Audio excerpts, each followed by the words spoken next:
예, 안녕하세요. 자, 오늘은 2017년 1학기에 구비문학의 세계와 관련돼서 기출문제 풀이를 좀 하도록 하겠습니다.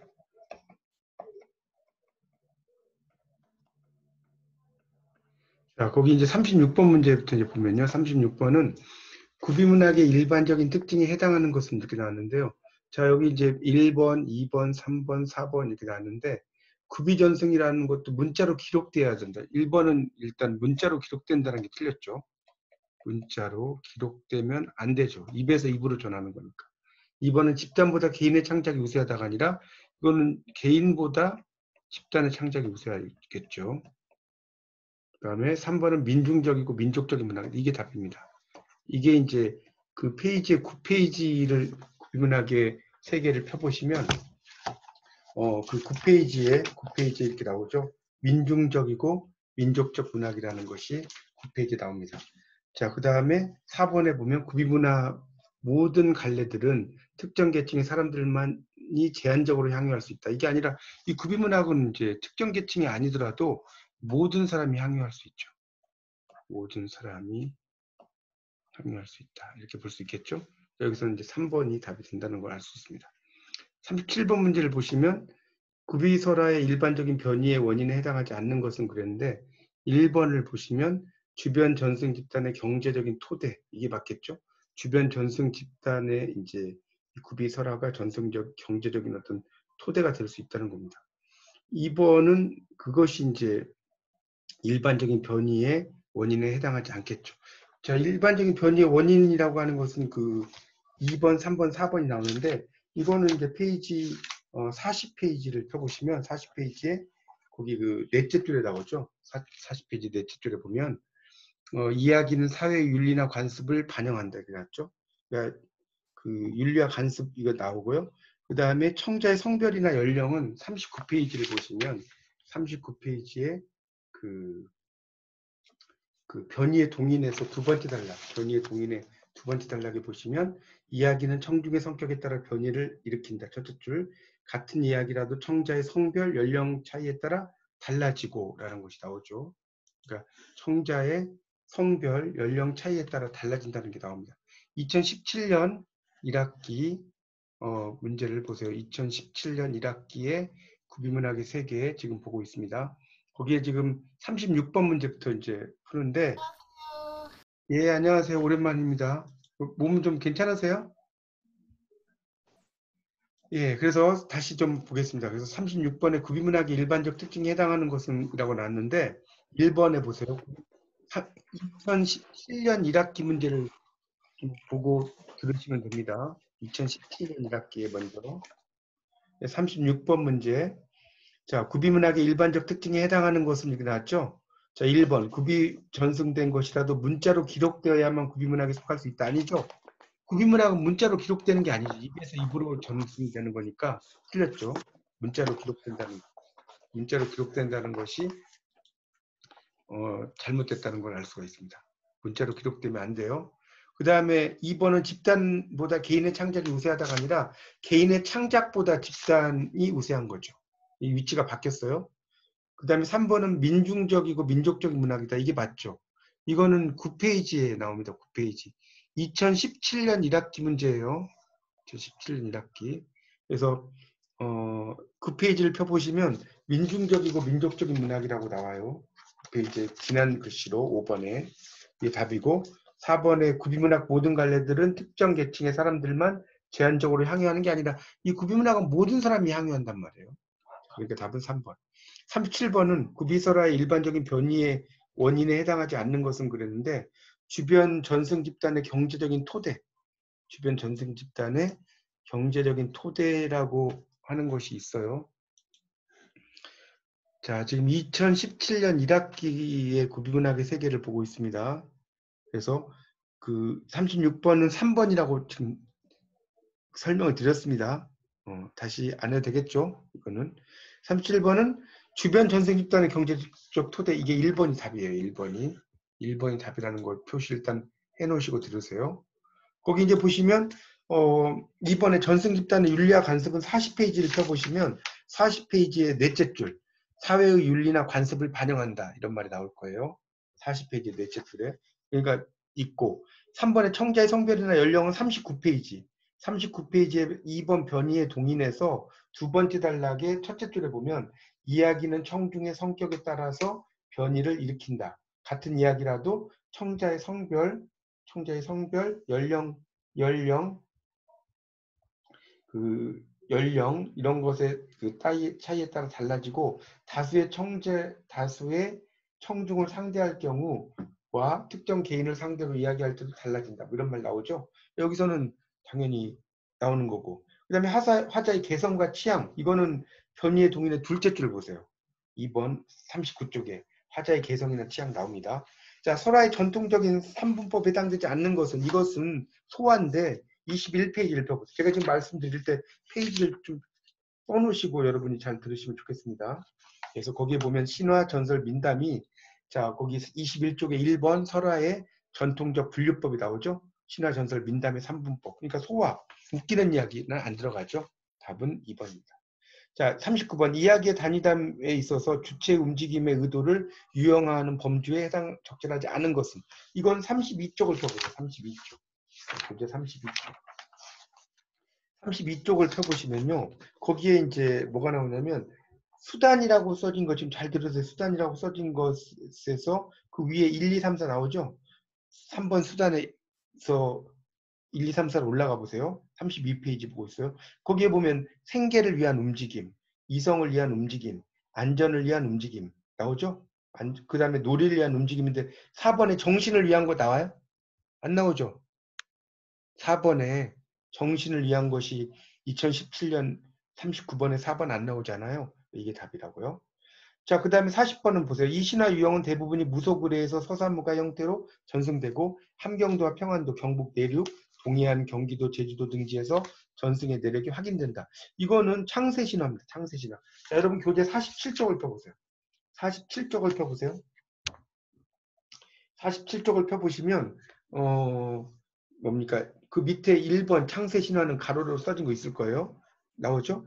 대부분이 무속의뢰에서 서사무가 형태로 전승된다. 함경도, 평안도, 경북, 제주도 등에서 다양한 형태로 확인된다. 이게 나오죠? 4번. 41번 한국 신화에 관한 설명으로 잘못된 것은 그랬는데 자, 이 문제가 조금 어려울 수 있는데 하나씩 보죠. 1번에 보면 단군 신화, 주몽 신화는 3대기의 구성을 갖는다. 이거는 그 49쪽을 펴보세요. 49쪽. 49쪽을 펴보시면 49쪽 좀 페이지 쓰면서 들으세요. 그 환인, 한웅, 단군 3대죠. 천재, 해모수, 주몽 3대죠. 3대기가 맞아요. 한국 신화에는 숭고미가 중요한 미적 범주로 나타난다. 이거는 51페이지 보세요. 51페이지의 마지막 단락. 구비문학의 세계 51페이지 마지막 단락을 보면 따라서 첫째 줄에 한국 신화에는 비장미가 나타나기는 하나 상당히 제한되어 있고 승고미가 더 중요하다. 자, 이게 이렇게 나오죠? 맞아요. 자, 환웅과 해모수는 초월적 시간에서 역사적 시간으로 들어오는 존재다. 이거는 49쪽에 나옵니다. 49쪽에 보시면 두 번째 단락을 보세요.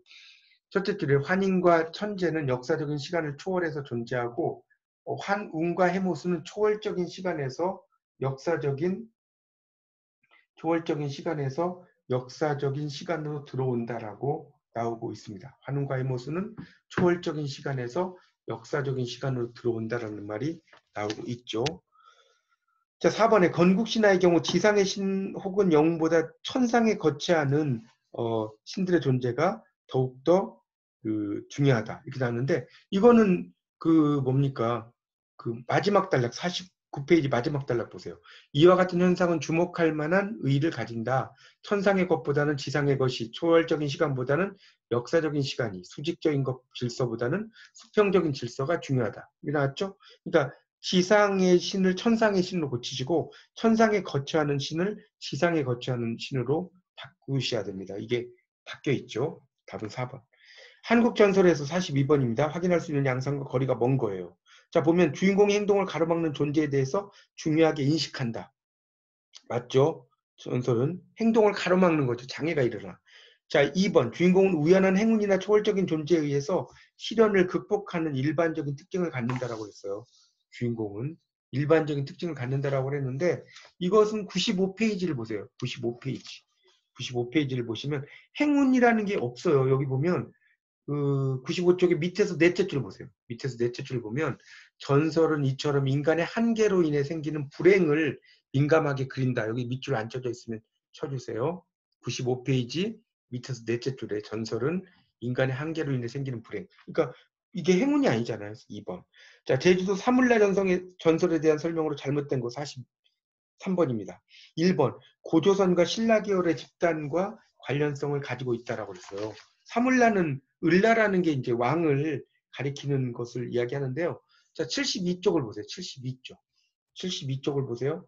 거기 이제 보시면 그 두 번째 단락을 볼게요. 앞서 고찰한 몇 가지 사항들로 볼 때 고구려의 출자 집단의 제주도, 제주 입도는 사실로 인정된다. 이렇게 나왔죠. 그러니까 이게 지금 이 고조선과 신라계열의 집단성이 아니라 고구려계와 관련이 있다라는 것이 이제 나와 있죠. 그러니까 1번이 틀렸어요. 건국신화에서 성시신화죠. 그러니까 고씨, 부씨 이런 게 이제 뭡니까? 이 삼을라라고 하는 것이 그 뭡니까? 세 명의 성이잖아요. 그렇죠? 그래서 그 부을라 이런 것도 있고요. 그래서 이제 을라라고 하는 것 자체가 그 왕을 가리키는 그러니까 이게 나중에 백제로 가서는 을라가 뭐로 바뀌냐면 그 어라하로 바뀌어요. 어라. 그래서 이제 고씨, 부씨, 양씨. 그래서 이제 이거를 다시 한번 필기해 드릴게요.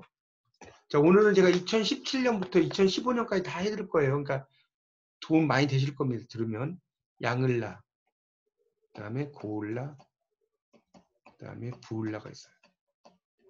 그러니까 양씨, 고씨, 부씨예요. 이게 이제 다 삼성이죠. 세계의 성. 그러니까 그 연예인 중에 고두심 연예인 같은 경우도 이제 뭡니까 이 고씨성을 가지고 있고요. 제가 아는 분 중에 예전에 부씨성을 가지신 분이 그 제주도에 또 계신 분도 있었거든요. 그래서 이제 그런 성씨가 거기서 유래됐다는 거죠. 거기 이제 삼성열이 나오는 거다 이렇게 보시면 되겠습니다. 그런 이야기가 되겠죠. 그 다음에 그런 이야기. 그 다음에 나머지 이제 창세신화의 그 서두에서 곧바로 성시조가 등장하는 급격한 단층을 보이고 있다. 이게 나오고 있죠. 이 창세신화는 바로 거기 이제 거기 81쪽을 펴볼까요? 81쪽의 첫째 줄. 원래 탐나국은 제주도를 가리켜요. 시조전승인 삼성서사시에서 그 서두만 남아 현전과 같은 짧은 형태의 신화로 재편된다. 그러니까 여기 보면 창세신화의 서두위에서 곧바로 성시조가 등장한다는 것도 지금 맞고요. 삼을라가 종지 용출했다. 이게 이제 삼성혈이거든요. 자, 64페이지를 펴보세요. 64페이지. 64페이지를 보시면 거기 그 밑에서 넷째 줄을 볼까요?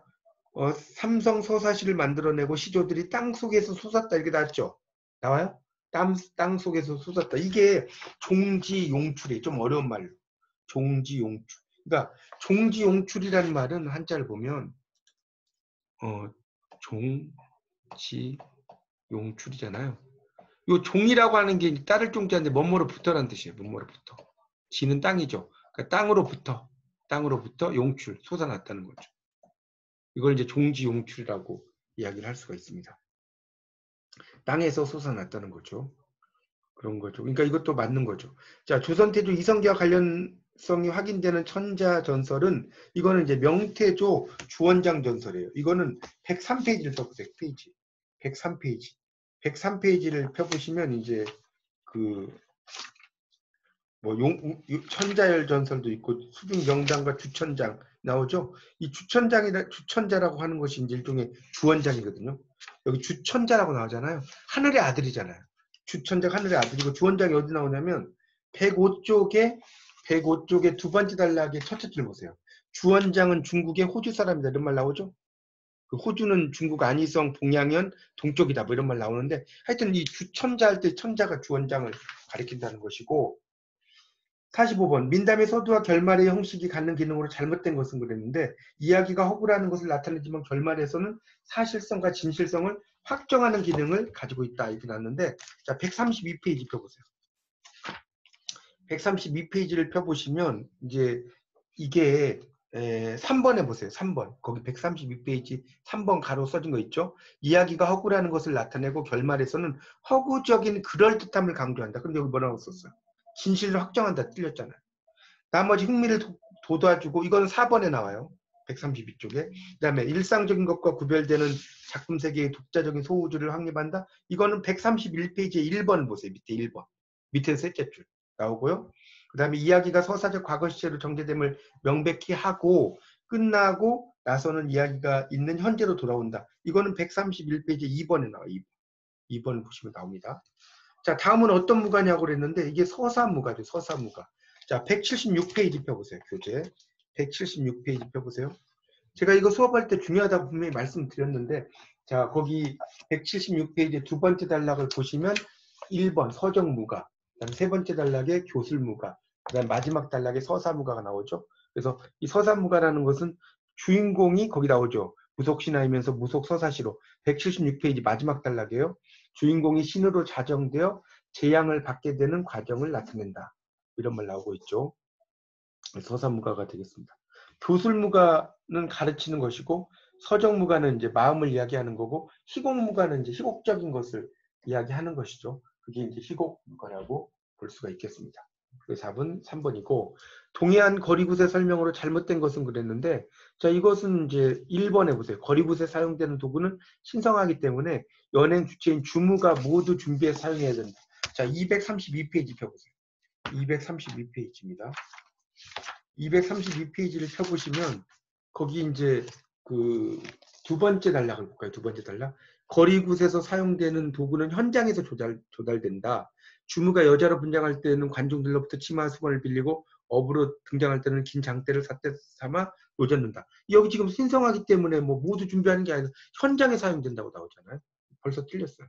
관중은 자발적으로 말참견하기도 하고 주무가 관중에게 말을 시키기도 한다. 이것도 맞죠. 그러니까 주무가 이제 관중에게 어떤 말을 시켜요. 거기 그 두 번째 줄에 나오네요. 232쪽에 보면 나오고 그 다음에 또 뭡니까? 여러 신들을 엄숙하게 제안하려는 것보다 일상생활에서 드러나는 인간적인 면모를 보여준다. 이거는 231쪽을 보시면 231쪽을 보세요. 231쪽에 보면 이제 그 동해안 거리굿에서 세 번째 줄 내려오면 수비들에게 제안한다고 하기보다는 일상생활에서 드러나는 여러 인간의 면모를 다양하게 연극적으로 보여준다. 맞죠? 거리굿의 진행 방식은 주무와 반주무의 대화다. 231쪽에 밑에서 셋째 줄 올라가 보세요. 끝에 거리굿의 진행 방식은 주무와 반주무의 대화로 되어 있다는 말이 나오고 있습니다. 답은 1번. 희곡무가의 특징으로 잘못된 건데 1번 골계적 성격. 자, 골계라는 것은 다시 한번 설명할게요. 해악 플러스 풍자예요. 이게 골계죠. 일상생활의 부분적인 모습을 확대해서 재현하는 방식이다. 맞죠? 비정상적인 남녀 관계를 웃음의 소재로 삼는다. 맞죠? 4번을 보니까 성에 대한 노골적인 표현은 신에 대한 정예감으로 인해 배제된다고 그랬는데 자, 배제되지 않습니다. 자, 246페이지 펴보세요. 246페이지. 246페이지에 보면 성의 노출이라고 써놨어요. 3번에. 나오죠? 3번에 보면 성이 노출된다고 나와요. 자, 그러니까 배제되는 게 아니겠죠. 자, 그래서 답은 4번. 자, 어떤 서사무가냐? 이건데 이런 문제는 좀 어려운 문제입니다. 근데 일단 이 무가의 내용은 부부가 시련을 극복하고 가정을 이루어서 집을 짓고 여기 집을 짓다에다 밑줄치 이게 포인트예요. 집을 짓고 의복을 만들어 살아가는 모습, 부부간의 애정 나오죠. 그러니까 이런 것은 이제 성주 본가라. 우리 성주상 그러잖아요. 제사 지낼 때. 성주 본가인데 212쪽을 펴보시면 212쪽 펴보세요. 212쪽에 보면 이제 거기에 보면 성주 신화라고 나오고 이제 이런 것들이 이제 가신 뭐 성주신 이런 거 나오는데 부부의 이야기가 나오고 황후양이 나오죠. 황후양 여기 보면 212쪽에 마지막 거기 뭡니까 기흥리엔 이런 데 보면 니은번에도 황후양, 디귿번 황후양, 리을번 황후양, 미음번도 황후양이 계속 나오죠. 자, 황후양 성주 본가입니다. 자, 노동의 사설이 어떤 역할이냐? 진담배 때 쌈지는 우리의 할아버지 놀이개. 이 나오는 게 271쪽 펴보세요. 271쪽. 271쪽을 펴보세요. 거기 보면 나번이라고 써진 게 있을 거예요. 271쪽에 나번. 거기 보면 즐거움과 놀이를 찾으셨죠? 271쪽에 나입니다. 거기에 보면 즐거움과 재미를 주는 놀이역 사설 나오죠? 자, 그러니까 답은 4번. 서사민요에 대한 올바른 설명 1번이죠. 슬픔을 노래하면서 골개가 슬픔을 차단함으로써 비판적인 입장이 드러난다. 자, 이게 이제 서사민요 299쪽을 펴보세요. 299쪽을 펴보세요. 자, 거기 이제 인용문에서 두 단락 내려와 볼까요? 특히 서사민요는 이 점에서 몇 가지 주목할 만한 특징을 지니고 있다. 그래서 슬픔을 노래하면서도 슬픔에 침잠하지 않고 항상 골개가 슬픔을 차단함으로써 비판적인 입장이 성립된다라고 나올 수가 있습니다. 자, 그러니까 여기서는 당연히 이제 뭡니까? 이게 맞는 거죠. 그 다음에 대부분 다음 생의 삶이 아니라 현실이라고 써놓으세요. 현실에 이게 이 서사민요는 현실이라고 써놓으시고 유흥적인 사설로 구성된 현실적 고통을 넘어서고 있다가 아니죠. 이 서사민요는 뭐 어떤 유흥적인 그런 거라기보다는 골개가 슬픔을 차단시켜요. 그런데 그렇다고 해서 이게 그 뭡니까 유흥적인 사설로 구성되어 있다는 말이 좀 잘못됐어요.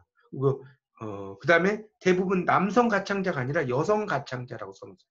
여성 가창자들이 요 서사 민요는 불러요. 왜 그러냐면 이 서사 민요 자체가 예를 들면 거기다 한번 써볼까? 시집살이 거기다 필기 좀 해주세요. 노래가 있어요. 이 시집살이 노래는 뭐예요? 여성으로서의 삶이죠. 이것도 서사 민요에 들어갔는데 이거는 여성들의 입장이지 남성의 입장이 아니잖아요. 그래서 이런 건 다 여성이고 자, 그 다음에 52번 민요에 대한 설명으로 잘못된 것은 민요는 기능, 창고, 가사에 의해 전승된다. 맞죠? 260페이지. 이거 수업할 때 제가 설명했는데 260페이지를 보시면 민요에 있어서의 기능, 창고, 가사 이런 말이 있을 거예요. 거기 2번 큰 게 써진 거. 가창 방식으로 선우창, 교환창, 독창이 있다. 자, 264페이지. 264페이지를 보시면 이제 2번에 가창 방식에 의한 분류, 선우창, 교환창, 독창 있어요. 그 다음에 민요는 설화에 비해서 상대적으로 지속적인 전승이 용이하다, 쉽다. 자, 이거는 264쪽에 보면 264쪽을 보세요. 거기 보면 두 번째 단락. 요컨대 민요는 기능, 창고, 가사에 의해 전승되기 때문에 설화의 전승보다 쉬울 것 같이 생각될 수도 있으나 사실은 이 셋이 다 작용되므로 오히려 설화의 전승보다 어렵다고 나와요. 이게 틀렸죠. 용이하다가 틀렸죠. 자장가는 기능과 가사가 긴밀하게 연결되어 있으나 창곡은 유동적일 수 있다. 자, 이거는 262쪽을 펴보시면 262쪽을 보세요. 262쪽을 보면 지금 보세요. 자장가는 기능과 가사가 유사하다. 이게 뭔 소리냐면 자장가는 조용한 노래만 부르면 되잖아요. 뭐 엄마가 성그노래를 불러도 되고 잘 자라 우리 아기를 불러도 되고 조용한 노래를 부르면 돼요. 그러니까 자장가는 어떤 것든지 상관이 없다는 거예요. 거기 262쪽에 3번에 나오죠. 기능과 가사는 같은데 창곡이 같지 않다. 이게 나왔잖아요. 거기 조용한 창곡은 무엇이든지 된다는 말 나오고 있죠. 자, 그래서 이게 이제 창곡은 유동적일 수 있다라고 하는 거 이것도 맞죠. 조용한 창곡이면 되니까 움직인다는 거죠. 유동적이라는 거.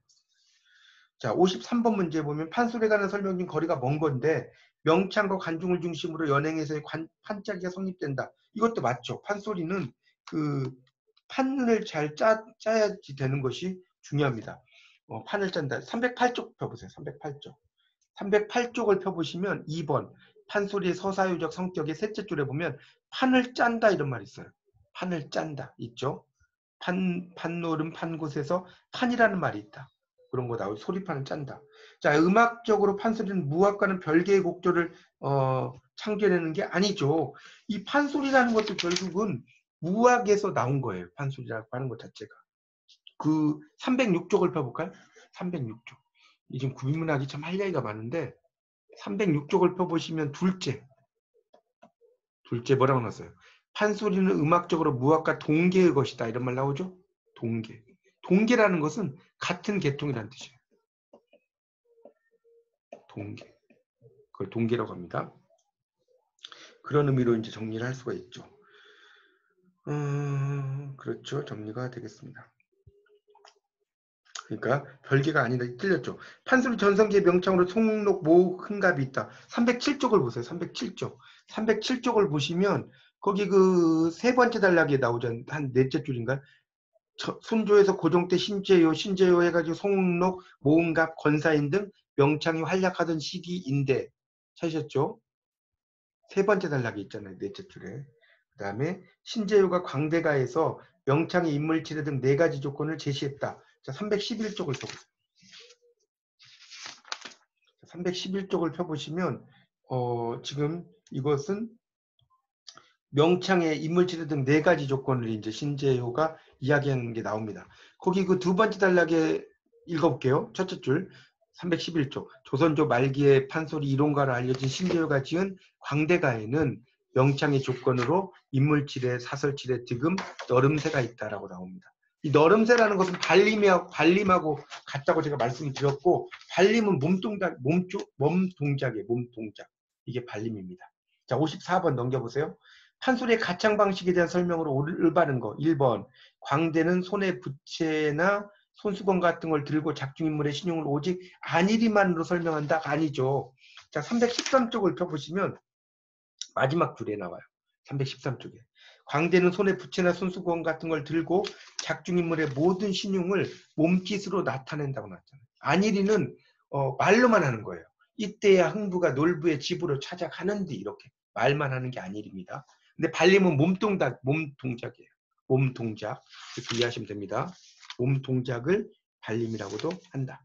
아시겠죠? 그런 그 용어의 어떤 쓰임의 의미들을 여러분 잘 알아두셔야 됩니다. 그 다음에 안일이 대목은 성음이 분명하게 가장 느린 곡조의 창으로 목소리를 짜서 해야 된다. 자, 이건 314쪽에 보시면 자, 거기 마지막 위에서 하나, 둘, 셋, 넷, 5번째 단락을 볼게요. 314쪽에. 안일이는 본사가 시작되는 처음에 작품의 배경이나 등장인물을 성격을 설명하거나 장면이 바뀔 때 유학해 설명해. 그런데 쭉 내려가 보다 보면 그래서 이제 이렇게 이제 이야기를 하는데 이게 지금 여기 문제가 뭡니까? 느린 곡조의 창으로 목소리를 짜서 해야 된다. 이런 게 아니라 성음이 분명하게 또박또박 목소리를 짜서 해야 된다. 이렇게 써놨잖아요. 느린 곡조가 아니에요. 또박또박. 그러니까 이건 빠른 곡조로 할 수도 있는 거죠. 가창을 시작하면 3번 맨 먼저 목 푸는 소리 허두가. 자, 313페이지 펴보세요. 313페이지에 판소리 가창 방식 두 번째 단락의 첫째 줄 보세요. 가창을 시작하면서 맨 먼저 목 푸는 소리 또는 허두가를 부른다 나오죠. 자, 4번 판소리 사설은 4대 부들의 정신세계를 패러디하면서 골계를 창출한다. 자, 이게 322쪽을 펴보세요. 322쪽. 322쪽에 인용문에서 두 번째 단락을 보세요. 이처럼 다음에 밑줄 안 쳐져 있으면 쳐놓으세요. 판소리 사설은 4대 부들의 정신세계를 패러디하면서 골계를 창출하는 방향으로 꾸며져 있다. 나오죠. 자, 그러니까 이것도 이제 되어 있다는 거죠. 그런데 그러니까 그렇게 된다는 겁니다. 지금 저 하나를 건너뛰었네. 그래서 54번에 다시 설명할게요. 3번 맞고요. 4번에 추임새는 관중과 무관하게 광대와 고수 사이에만 존재한다. 자, 315쪽을 보세요. 315쪽.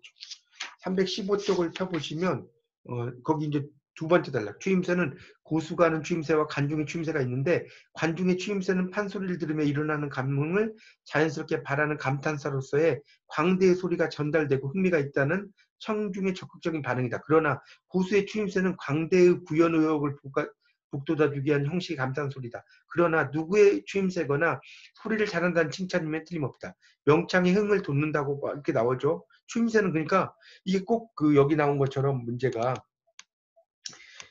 추임새는 관중과 무관하기가 틀렸죠. 관중하고 얼쑤 이렇게 하는 거니까 관중도 호응을 해야 된다는 거죠. 이 스페인에 가서 제가 플라멩고를 들을 때 스페인 사람들 올레 이러더라고. 올레. 이게 얼쑤하고 똑같은 거예요. 우리가 말하는. 이 플라멩고라고 춤이 있죠. 스페인에 가면. 춤이 있습니다.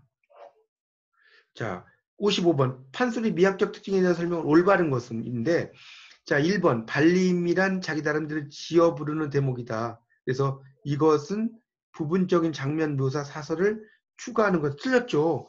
자, 발림이라고 하는 몸동작이라고 했잖아요. 몸동작. 이거 체크 안 봐도 되죠. 자, 그 다음에 장면이 극대화되어 독자적 성격을 가지지만 전체적인 서사의 인과관계는 일관되게 지속된다. 전체적인 서사 관계는 일관되게 지속된다. 라고 했는데 자, 321쪽을 보세요. 321쪽의 두 번째 단락.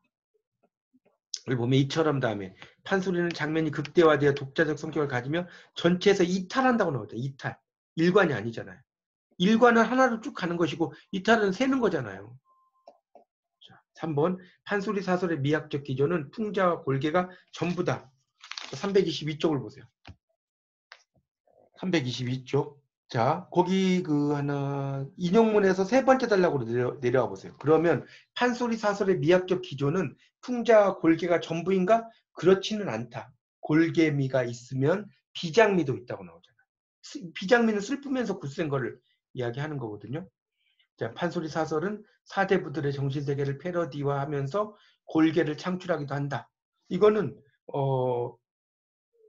뭡니까? 322쪽의 인용문에서 두 번째 단락. 이처럼 다음에 밑줄 쳐보세요. 이처럼 판소리 사설은 사대부들의 정신세계를 패러디하면서 골개를 창출하는 방향으로 꾸며져 있다. 라고 분명히 나오고 있습니다. 4번. 지금 2017년 문제가 상당히 어려워요. 왜 어렵냐면 뭐 올바른 것을 찾아라 이런 게 되게 많아서 나머지가 아닌 것들도 다 좀 보면서 봐야 되기 때문에 상당히 좀 어려운 문제들이 많이 있다고 볼 수 있습니다. 근데 이걸 잘 푸시면 여러분이 그 다음은 쉬워요. 되게. 56번 판소리의 구성에 대해서 잘못된 거. 이 판소리 문제가 되게 많이 나왔죠. 1번 삽입가요는 문체를 다채롭게 하고 청중을 흥겹게 하며 긴장을 완화시킨다. 맞죠? 이 삽입가요를 이제 부르는 것이 이제 그렇게 된다는 겁니다. 자, 327쪽에 위에서 하나, 둘, 세 번째 단락의 둘째 줄을 보세요. 327쪽의 세 번째 단락. 자, 밑줄 안 쳐져 있으면 쳐놓으세요. 삽입가요로서는 민요, 잡가, 무가, 경문 등이 주로 쓰이는데 이들은 문체를 다채롭게 하고 청중을 흥겹게 하기도 하나 긴장을 완화시켜주는 구실도 한다. 때로는 비판적 거리를 갖게 하는 구실도 한다. 이런 말 나오고 있죠. 맞고요. 자, 숭고한 것은 비속한 것으로 뒤집는 전개가 빈번하다. 이것도 맞죠. 326페이지에 밑에서 일곱째 줄 올라가 보세요. 숭고한 것을 비속한 것으로 뒤집고 이런 말 있죠. 그 밑줄 짝. 숭고한 것을 비속한 것으로 뒤집는다고 나오죠. 자, 맞죠. 부분의 독자성이라는 방식이 판소리 구성 특징이다. 326쪽에 보시면 자, 두 번째 단락의 첫째 줄 보세요. 326쪽에 두 번째 단락. 지금 이 1교시에 이 2017년을 끝내려고 했는데 너무 할 얘기가 많아서 좀 이때 못 끝내면 제가 다음 시간에 이어서 하겠습니다. 자, 326페이지의 두 번째 단락에 첫째 줄에 보면 부분의 독자성 이런 말이 있죠? 두 번째 단락에 첫째 줄에 보면 부분의 독자성에 메모쳐 놓으세요. 326페이지의 두 번째 단락의 첫째 줄. 자, 맞죠? 그러니까 4번을 보시면 판소리 문체는 양반문학에서 빌려온 기본적인 문장을 민중의 일상적인 구어로 뒤집지 않고 각각의 영역을 독립적으로 활용하는 특징을 갖는다. 자, 326페이지 마지막 줄 볼까요? 자, 이러한 사실을 문체의 면에서 살피면 양반문학에서 빌려온 규범적인 문장을 민중의 일상적인 구어체로 뒤집는다라고 나오잖아요. 뒤집지 않고가 아니라 뒤집는다라고 분명히 나오고 있습니다. 자, 답은 4번. 틀렸죠. 판소리에서 확인할 수 있는 양상과 거리가 먼 것은 1번 판소리 이면적 주제는 초월론적 운명론이 아니라 현실적 합리주의예요. 현실적 합리주의. 자, 이 판소리라고 하는 것은 거기 그 328쪽의 마지막 단락을 보세요. 328페이지의 마지막 단락. 자, 328페이지 마지막 단락 보면 이면적 주제로 나타난 사회의식은 현실적 합리주의. 여기 네모 쳐놓으세요. 현실적 합리주의 네모. 현실적 합리주의라고 한다고 나오죠. 틀렸죠? 자, 2번 판소리의 관념론, 인과론은 표면적 주제를 이루고 주로 설명을 통해서 제시된다. 이것도 맞죠? 자, 328쪽에 인용문에서 두 번째 단락을 볼게요. 그러나 판소리는 관념적 인과론만 나타나지 않는다. 관념적 인과론은 표면적 주제를 이루고 주로 설명을 통해 역설되지만 작품의 실질적인 갈등이나 장면에서는 이와는 다른 이면적 주제가 구현되어 있고 이면적 주제에서 판소리가 지닌 사회의식은 평가될 수 있다. 이런 말 나오고 있죠.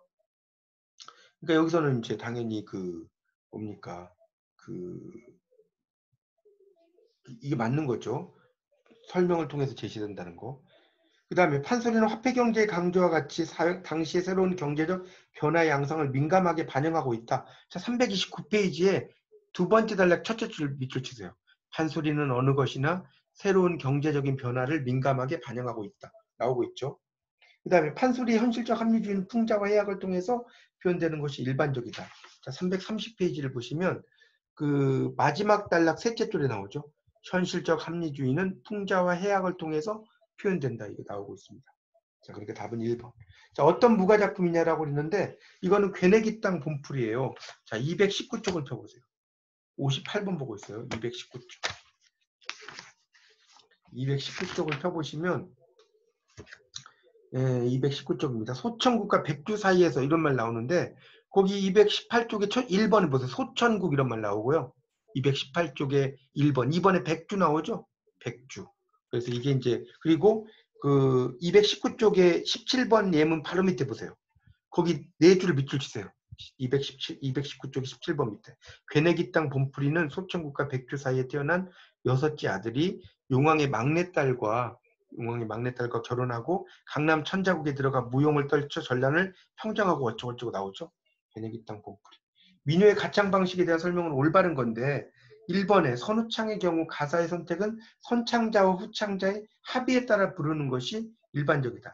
자, 293페이지를 펴보세요. 293페이지를 펴보시면 293페이지를 펴보세요. 자, 선후창의 경우는 거기 일곱째 줄을 볼게요. 293페이지에. 선후창으로 노래할 때는 가사를 선택할 수 있는 권리가 선창자에게만 주어져 있고 후창자는 후렴으로 받기만 하면 된다. 이런 말 나오잖아요. 여기 지금 보면 선창자, 후창자 합의가 아니에요. 독창과 재창은 가창 방식상 엄격하게 분리되어 있어서 독창은 재창으로 부를 수 없다라고 나왔는데 이거는 294쪽을 보세요. 294쪽을 보시면 거기 그 밑에서 두 번째 단락에 나오죠. 세 줄, 밑줄 치세요.